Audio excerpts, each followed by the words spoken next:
Et si la pire famine de l'histoire européenne n'avait pas été causée par un manque de nourriture, mais par un choix de gestion?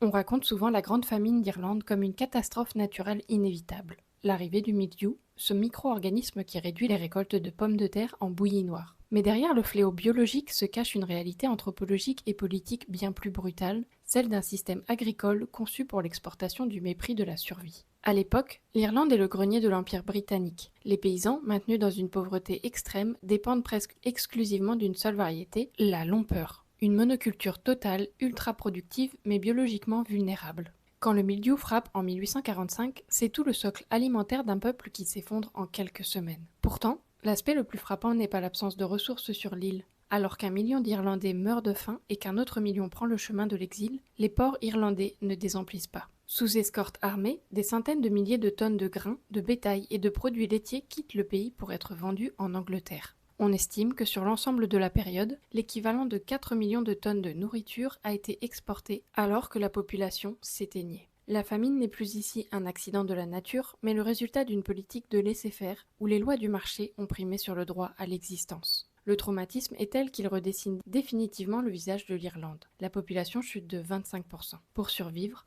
le pays doit opérer une recomposition radicale, fin de la dépendance à la pomme de terre, diversification lente des cultures, et, surtout, une rupture politique qui mènera, des décennies plus tard, à l'indépendance. L'Irlande de 1845 est le miroir de nos fragilités. Quand la monoculture s'effondre, c'est tout un système social verrouillé par l'injustice qui condamne les plus pauvres.